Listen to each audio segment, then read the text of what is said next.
Hello friend, इस video lecture में हम बात करेंगे ठोस द्रव गैस में अंतर की। तो हमारा क्लास 9th की साइंस का केमिस्ट्री का पहला चैप्टर चल रहा था, हमारे आसपास के पदार्थ, जिसमें हमने 2 टॉपिक कंप्लीट कर दिए थे। तीसरा टॉपिक है हमारा ठोस द्रव गैस में अंतर।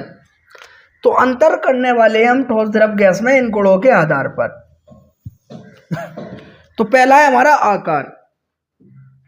तो आकार की बात करें, ठोस में जो ठोस होता है इसका आकार निश्चित होता है। क्या होता है? निश्चित। और द्रव की आकार की बात करें, द्रव का जो आकार होता है वो अनिश्चित होता है।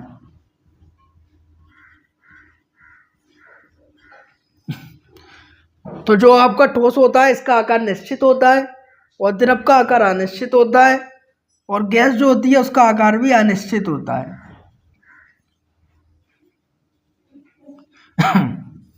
तो जैसे मैं लिख रहा हूं निश्चित अनिश्चित, ऐसी आप खुद पूरी टेबल बना दोगे, बिना याद करे समझ लोगे अगर अच्छी तरह नहीं आप लोग। तो पहले समझते हैं निश्चित क्या होता है। निश्चित का मतलब होता है किसी चीज में कोई चेंजिंग परिवर्तन नहीं आ रहा हो, वो निश्चित हो जाती है। जैसे ठोस का एग्जाम्पल हमें पता ही है, ठोस हमारा क्या था? ईंट, पत्थर। कल जो हमने वीडियो लेक्चर पढ़ा था ठोस द्रव, ठोस की मुख्य अवस्थाएं, ठोस द्रव गैस। तो ठोस कौन कौन से पदार्थ थे हमारे? ईंट थे, पत्थर थे, ठीक है। द्रव पानी, दूध आदि, gas oxygen gas, nitrogen gas आदि, ये हमारी क्या थी? ये हमारी गैसें थी। तो निश्चित क्या होता है? कोई पदार्थ है उसकी आकृति में कोई चेंजिंग परिवर्तन नहीं आए, वो निश्चित होती है। जैसे ईंट है, ये क्या है? आपकी ईंट। अब आपने क्या करा? ईंट जो हमारी है इस पर आपने बहुत सारा फोर्स लगाया, दबाव लगाया और बहुत ताकत से दबाई, तो ये इसकी आकृति बदल जाएगी? नहीं, जैसी है वैसी की वैसी रहेगी। कोई पत्थर है उसमें आपने दबाव लगाया बहुत ज़्यादा, कोई लोहा है उसको आपने हाथ से दबाया और तो वो उसकी आकृति बदल जाएगी? नहीं, जैसी है वैसी की वैसी रहेगी। तो अगर आकृति में उसकी बनावट में कोई चेंजिंग नहीं आ रही हो तो वो क्या हो रही है? क्या होती है? आपकी निश्चित। तो इसलिए ठोस पदार्थ होते हैं उनका आकार क्या होता है? निश्चित होता है।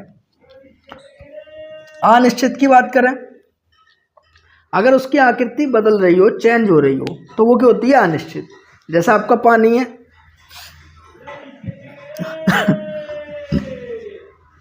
ये आपका गिलास है, ठीक है।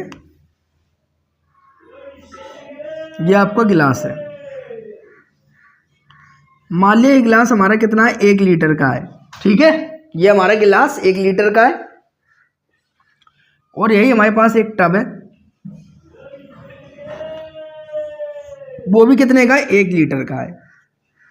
तो गिलास भी हमारा 1 लीटर का है, हमारा टब भी 1 लीटर का है, और इन दोनों में क्या हो रहा है? 1-1 लीटर पानी। क्या हो रहा है? पानी। यहाँ पर जो पानी 1 लीटर किसके अंदर भरा हुआ है? गिलास के अंदर पानी 1 लीटर ही है, और 1 लीटर का टब भी है। यहाँ पानी 1 लीटर किसके अंदर भरा हुआ है? टब के अंदर। लेकिन यहाँ पर जो शेप है, आकार है, वो कैसा है? कि पानी का गिलास जैसा, और यहाँ पर कैसा है? टब जैसा।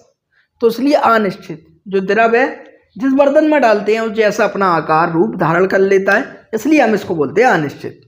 तो हमारा जो द्रव है वो क्या होती है? उसकी आकार अनिश्चित होता है। अब ऐसी बात करें हम किसकी? गैस की। गैस का जो आकार होता है वो भी अनिश्चित होता है। जैसे आपके पास सिलेंडर है, एक आपके पास छोटा सिलेंडर है,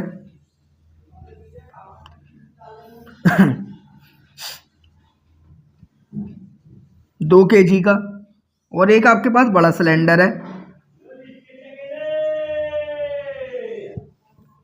जो आपके पास बड़ा सिलेंडर है वो 12 kg का है, ठीक है। एक आपके पास छोटा सिलेंडर है 2 kg का, एक आपके पास बड़ा सिलेंडर है 12 kg का। लेकिन आपने दोनों के अंदर जो गैस भरी वो कितनी भरी? 1-1 kg। तो 1 kg जब हमने इसके अंदर गैस भरी तो गैस के अणु उसकी चारों ओर फैल जाएंगे, और 1 kg इसके अंदर गैस भरी तो गैस के अणु उसके चारों अंदर चारों ओर फैल जाएंगे। ठीक है, तो हम छोटे सिलेंडर में चाहे 1 kg गैस भर दें, चाहे बड़े सिलेंडर में भर दें गैस। जब हमने छोटे सिलेंडर में भरी तो हमने देखा आकार जो होता गैस का छोटे सिलेंडर जैसा हो गया, और जब बड़े सिलेंडर में गैस भरी तो आकार कैसा हो गया, बड़े सिलेंडर में। जब हमने लीकेज कर दिया, इसको छोटे को कर दें चाहे बड़े को कर दें, तो हमारे घर में पूरे फैल जाएगी। पड़ोसी भी कहने लगेगा बदबू आ रही है, तो इसके जो अणु है चारों ओर फैल गए, फिर हम इसका आकार कैसा हो गया, हमारे घर जैसा हो गया। समझ में आई बात कि नहीं? तो जब बदल रहा है, चेंजिंग आ रही है, आकार पहले ऐसा फिर ऐसा, जब चेंजिंग आती है तो अनिश्चित हो जाती है। तो इसलिए हम कहते हैं जो ठोस होता है इसका आकार निश्चित होता है, और जो द्रव का आकार है अनिश्चित होता है, और गैस होती है वो अनिश्चित होती है। ठीक है। आयतन, आयतन का मतलब होता है जगह घेरना। ये ईंट है, आपकी ठोस है, ये यहाँ पर इतनी जगह घेर रही है, यहाँ से उठा के मैं इसको यहाँ पर रख दूँ तो यहाँ भी इतनी जगह घेरेगी, यहाँ रख दूँ यहाँ भी इतनी जगह घेरेगी। मार्कर है, यहाँ पर रखा है, यहाँ भी इतनी जगह घेर रहा है, यहाँ रख दूँ तो यहाँ भी इतनी जगह घेरेगा। ठीक है, तो आयतन का मतलब होता है जगह घेरना। तो आपका जो ठोस होता है उसका आयतन क्या होगा, निश्चित। निश्चित क्या होता है, कोई चेंजिंग नहीं आए, और अनिश्चित चेंजिंग आ जाए। तो यहाँ से ईंट को यहाँ रखा, कोई चेंजिंग आई, जितनी जगह यहाँ गिरेगी ईंट उतनी यहाँ गिरेगी। ब्लैक बॉर्डर यहाँ लगा हुआ है, जितनी जगह यहाँ गिरेगा उतनी जगह दूसरी जगह लगा दे तो वहाँ भी उतनी जगह गिरेगा। तो आयतन क्या होता है, ठोस का निश्चित होता है। अब द्रव की बात कर ले, पानी की। ये आपका 1 लीटर रहता है पानी, ये भी 1 लीटर है। ठीक है, तो 1 लीटर पानी चाहे इसमें डाल दें, बाल्टी में आपका गिलास है, इसमें 1 लीटर पानी डाला हुआ है, इसमें तो हमने टब में डाल दिया, तो पानी तो 1 लीटर ही रहेगा कि बदल जाएगा? नहीं, चाहे हम टब में पलटे दें पानी, चाहे गैस में, पानी 1 लीटर का 1 लीटर ही रहेगा, कोई बदलाव नहीं आ रहा है। तो बदलाव नहीं आ रहा है तो क्या है, आपका आयतन, आयतन क्या हो जाएगा आपका, निश्चित। अब गैस की बात करें, गैस का आयतन क्या होता है? गैस का आयतन भी अनिश्चित होता है। जो हमारी गैस होती है उसका आयतन भी क्या होता है, अनिश्चित होता है। अब अनिश्चित कैसे होता है? आयतन मतलब जगह घेरना। तो यहां पर ये जगह कैसे घेर रहा है, छोटे सिलेंडर जैसी, और यहाँ जगह कैसे घेर रहा है, बड़े सिलेंडर जैसी। और गैस दोनों में क्या है, 1 kg है, तो जगह घेरना अलग अलग जगह घेर रहा है, यहाँ कम जगह घेर रहा है या ज़्यादा जगह घेर रहा है। तो जगह में क्या होगी, चेंजिंग आ गई, चेंजिंग आ गई, परिवर्तन आ गया, परिवर्तन आ गया तो क्या हो गया, अनिश्चित हो गया। और सेम है तो निश्चित। तो इसलिए इसका गैस जो होती है आयतन अनिश्चित होता है। कठोरता, कठोरता का मतलब होता है मजबूती। तो ठोस जो होते हैं, अब देखा हम ठोस में कठोरता पाई जाती है कि द्रव में पाई जाती है, गैस में पाई जाती है। ठीक है, तो जो ठोस होते हैं, ईंट है, इनके अणु बहुत पास पास होते हैं। ठोस ठोस क्यों होते हैं, क्योंकि इनके जो कण होते हैं बहुत पास पास होते हैं, बहुत समीप होते हैं, बहुत निकट होते हैं, इसलिए ठोस के होते हैं, मजबूत होते हैं। तो कठोरता, अगर आपने किसको चेक करना है कौन सी चीज़ कठोर है तो कुछ नहीं करें, आप उस पर बार कर दीजिए, उस पर मार के देख लीजिए, अगर लग रही है तो कठोर है, और कम लग रही है तो कम कठोर है, बिल्कुल भी लग रही है तो कुछ कठोर नहीं है। जैसे ये दीवार है, इस पर मैंने घूसा मारा, दीवार का कुछ नहीं होगा, मेरी उंगली फ्रैक्चर हो जाएंगी, तो मतलब कठोर है ये दीवार। ठीक है, तो जो ठोस होते हैं वो बहुत कठोर होते हैं। ठीक है, ठोस के होते हैं उनमें कठोरता पाई जाती है। ठोसों में क्या होती है, कठोरता पाई जाती है। और अगर द्रव की बात करें, द्रव में भी कठोरता होती है। पानी है, पानी पे हम मार रहे हैं तेजी से, तो पानी हमारे हाथ में लग जाएगी अगर हम ज़्यादा जोर से पानी पे मारेंगे, क्योंकि पानी में क्या होती है, कठोरता होती है। लेकिन जो ठोस है, अगर इस पर हम बार करते हैं तो हमारी उंगली है कि उंगली फ्रैक्चर हो जाएंगी और ईंट का कुछ नहीं होने वाला है। लेकिन द्रव पे बार करेंगे तो हमारा हाथ अंदर चले जाएगा, लेकिन थोड़ा बहुत हमें तो ही फोर्स लगाना पड़ेगा। ऐसा क्यों होता है, क्योंकि जो आपका ठोस होता है इसके जो कण होते हैं वो बहुत पास पास होते हैं, लेकिन जो आपका द्रव होता है उसके कण के होते हैं ठोस की अपेक्षा दूर दूर होते हैं। इसलिए जो ठोस होता है उसमें कठोरता बहुत अधिक पाई जाती है, लेकिन जो द्रव होता है इसमें भी कठोरता होती है। द्रव में जो कठोरता होती है, द्रव में कठोरता ठोस से कम होती है। किससे कम होती है? ठोस से कम, तथा गैस से क्या होती है? अधिक होती है।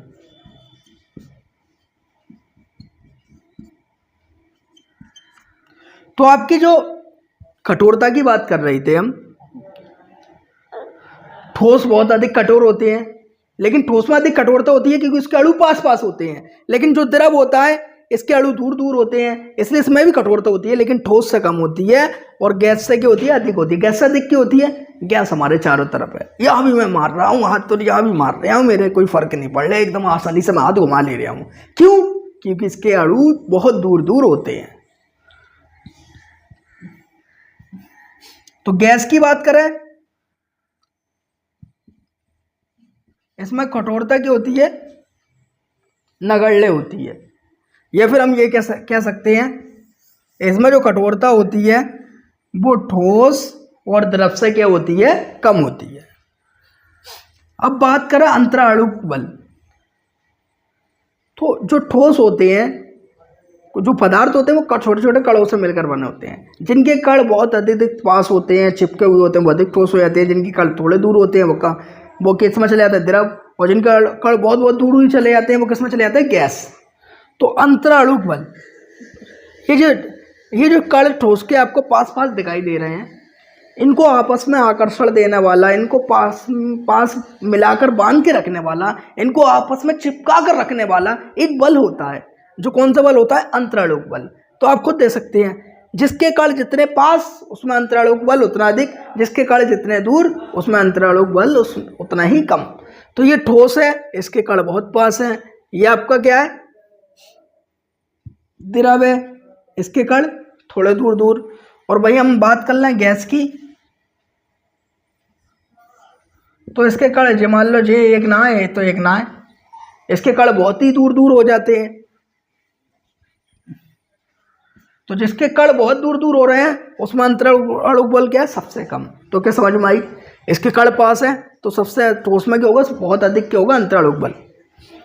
तो अंतराणुक बल जो होता है वो ठोस में क्या होता है? अधिक होता है।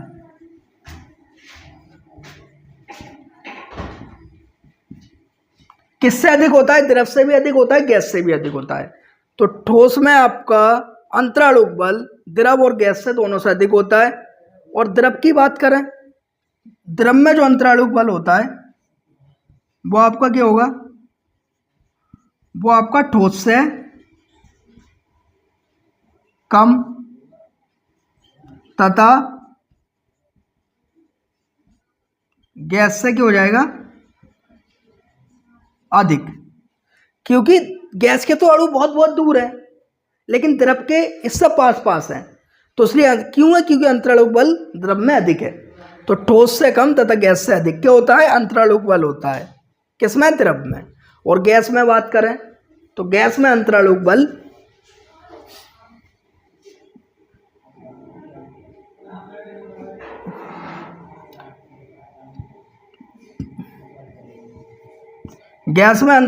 नगण्य मान लें, ये कहते हैं बहुत ही कम होता है।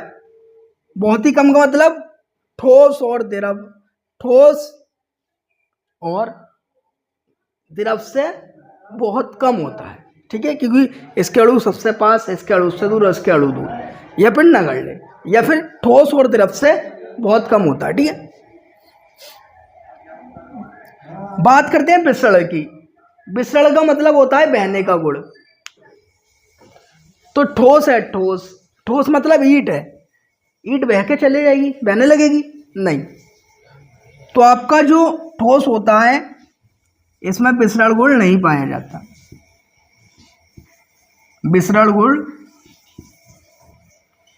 नहीं पाया जाता है।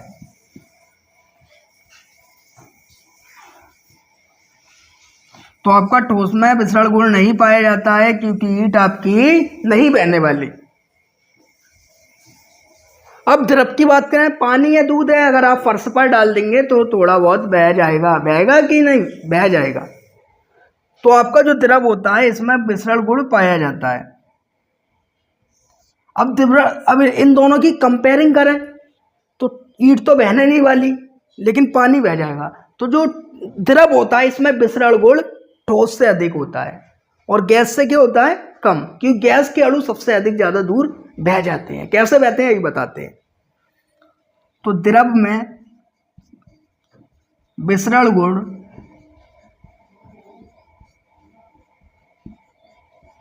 ठोस से अधिक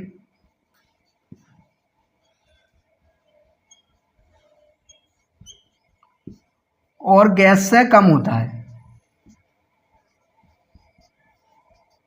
और गैस से कम होता है। अब बात करें हम गैस की, तो मैंने क्या होता, सिलेंडर है आपका, सिलेंडर में गैस भरी हुई है, इसको लीकेज कर दी, ठीक है, जैसे हमने पानी फैला दिया पर्दे में, अब गैस को फैला दिया। तो गैस पहले सिलेंडर के अंदर थी, इसके जो अणु थे सिलेंडर के अंदर थे, जब हमने इसको लीकेज कर दिया पूरे घर में बदबू हो गई, पड़ोसी भी कहने लगा सिलेंडर से कि कहीं गैस की लीक होने की बदबू आ रही है। तो इसके अणु कितनी दूर तक फैल गए मतलब बह के चले गए। तो इसलिए हम कहते हैं गैस में बहने का गुण सबसे अधिक होता है। बहने का गुण मतलब मिश्रण, गैसों में मिश्रण सबसे अधिक होता है,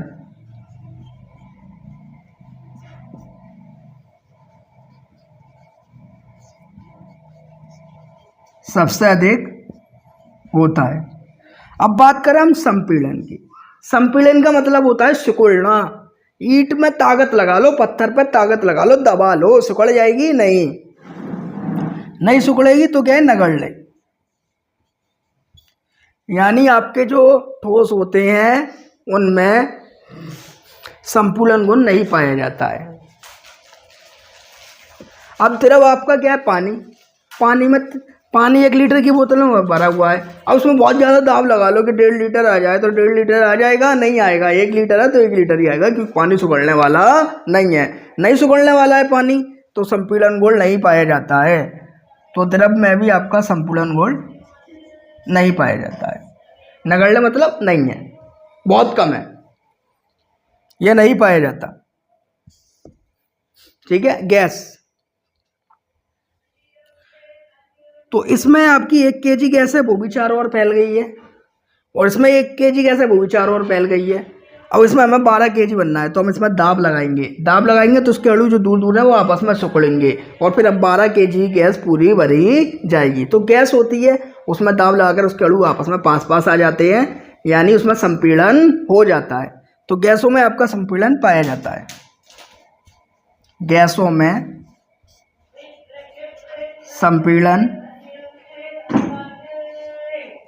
मतलब सिकुड़ने का गुण, संपीड़न सबसे अधिक होता है, संपीड़न सबसे अधिक होता है।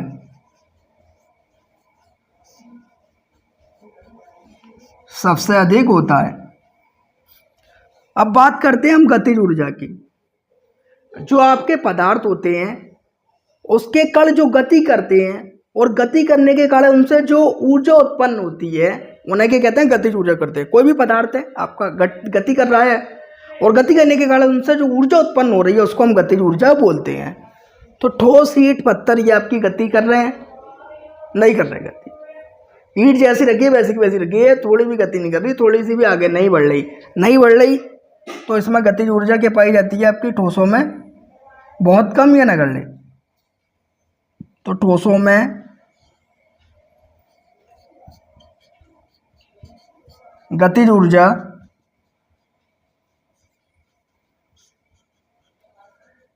बहुत कम होती है।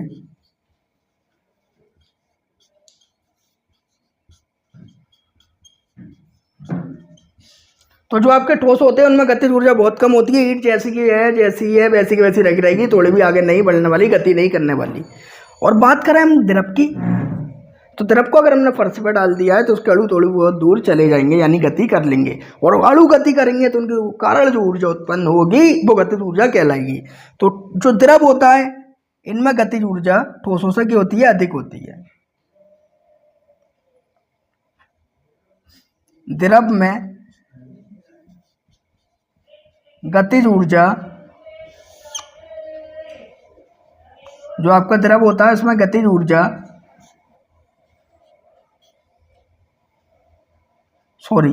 तो द्रव में गतिज ऊर्जा ठोसों से अधिक होती है आपकी, क्या होती है, ठोसों से अधिक, तथा गैसों से कम होती है।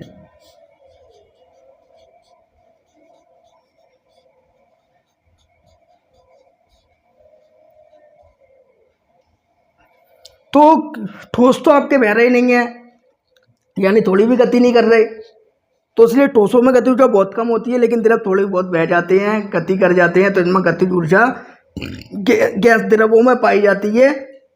तो द्रवों में जब गतिज ऊर्जा पाई जाती है तो ठोसों से क्या हो जाएगी, अधिक। तो हमारी जो द्रव होते हैं उनमें गतिज ऊर्जा ठोसों से अधिक होती है। लेकिन जो गैस होते हैं इनके अणु बहुत तेज गतिज ऊर्जा कर देते हैं। कैसे कर देते हैं, आपके गैस का सिलेंडर है, उसको आपने लीकेज कर दिया, जब हमने पानी को फर्श पे फेंका तो थोड़ी बहुत दूर तक चले जाएगा, ये नहीं है पड़ोसी के घर में बाढ़ आ जाए, उससे ये नहीं होने वाला। लेकिन जब गैस का सिलेंडर हम लीकेज कर देंगे तो बहुत दूर तक उसके गैस के अणु चले जाएंगे, बाहर तक सड़क तक बदबू आने लगेगी, कहीं पर ही गैस लीक हो गई है। तो उसके अणु थोड़ा, गैस को थोड़ा लीकेज करने पर उसके अणु बाहर तक चले जाते हैं। तो कितनी दूरी तक उन्होंने गति कर ली। और पानी को हम चाहे पूरा, हमारी जो 200 लीटर की टंकी है उसको फैला दें तो भी पड़ोसी के ना नहीं जाने वाला। तो इसके अणु बहुत ही कम गति करते हैं, इसलिए हम कहते हैं और ईंट जैसी की जैसी रखी है वैसी की वैसी रखी रहेगी। तो जो ठोस होते हैं बहुत कम गति करते हैं, गैस ठोसों से अधिक करते हैं लेकिन गैसों से कम। और गैसों की जो गतिज ऊर्जा होती है वो सबसे अधिक होती है। क्यों होती है, गैस को यहाँ लीकेज करा और यहाँ बाहर तक बदबू खुशबू चले गई। तो गैसों में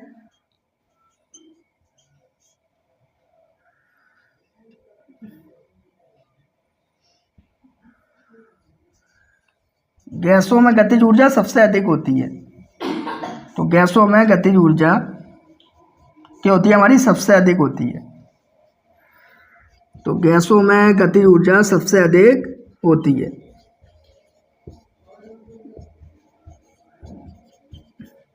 तो इस वीडियो लेक्चर में हमने पढ़ा ठोस, द्रव और गैस में अंतर, और अच्छी तरह समझा कि दोनों में डिफरेंस क्यों होता है, कौन निश्चित क्यों होता है, अनिश्चित क्यों होता है, आयतन क्या होता है, घन और आपका विसरण क्या होता है। इन सही बातों को हमने एग्जाम्पल से अच्छी तरह समझा। इसका आप स्क्रीनशॉट ले लें।